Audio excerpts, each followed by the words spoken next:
Anxiety. It's pretty hot on the street nowadays. Everybody seems to be suffering from it, myself included, and it's safe to say that it fucking sucks. But I have hope. Hope that we as a world can all overcome our anxiety and live happier, healthier lives. Now, the first step to overcoming anxiety is fully understanding what it is. Anxiety is pretty much when you're fearful or stressed out about what's to come.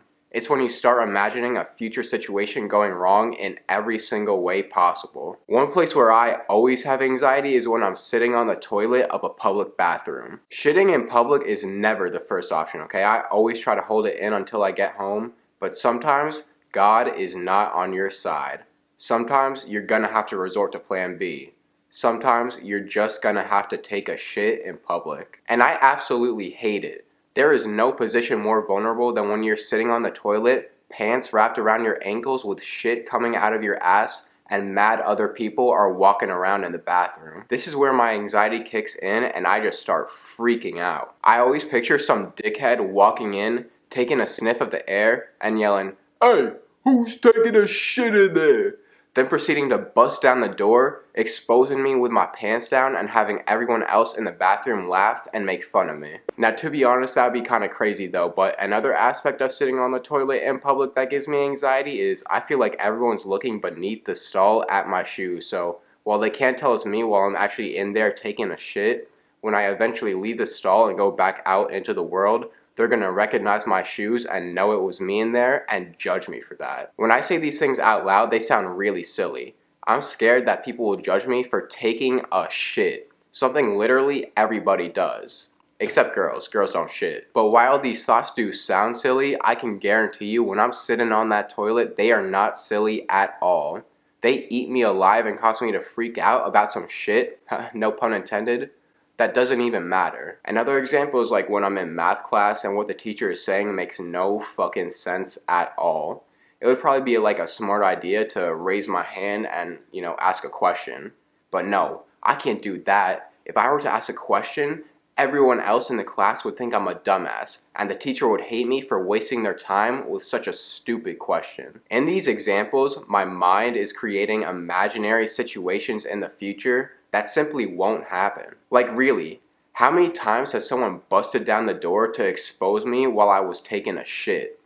0. And if someone were to do that, he would be the asshole. And are people really gonna think that I'm stupid for asking a question in a high-level math class? Hell no. They're probably just as confused as I am. Once you figure out that all anxiety is worrying about the dumbest shit ever, you realize that it's not that hard to overcome.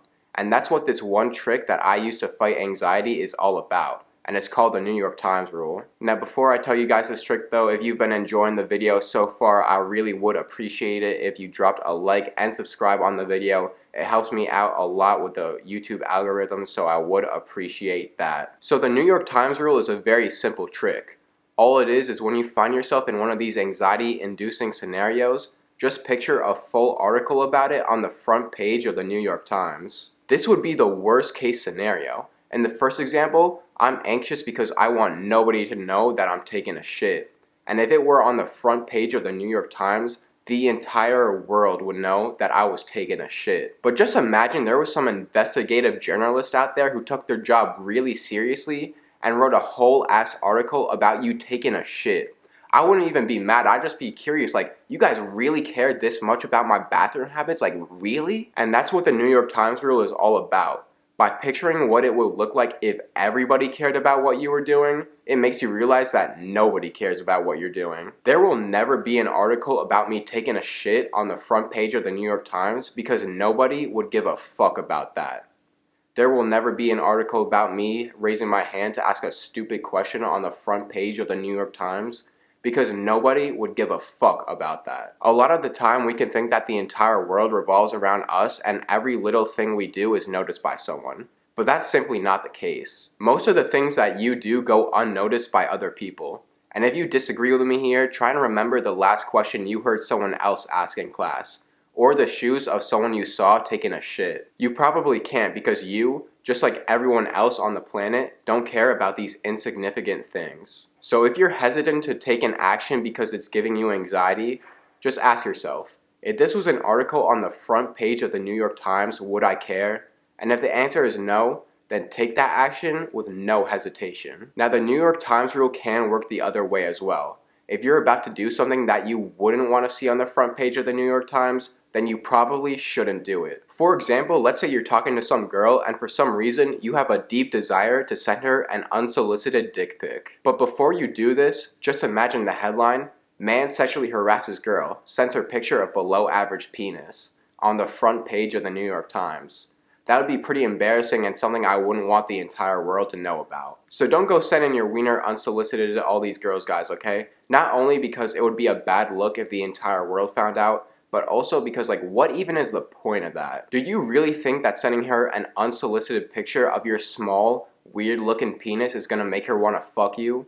Nah, if I were to make a tutorial on how not to get pussy, sending an unsolicited dick pic would be step number 1. Now, if she asks for it, alright, that's a different story, boys, okay? But if she doesn't ask, don't do it. Anyways, though, guys, the New York Times rule is very effective at reducing anxiety because it makes you realize how silly all your worries are in the grand scheme of things. It makes you realize that at the end of the day, nobody cares about all the little things that you do. And it can also be used to stop you from doing something that you may want to do, but you know is not right. So I do hope you all learned something from this video and are able to use this in your own lives to reduce stress and anxiety. But nonetheless, thank you all so much for watching the video. Have a great day, and peace.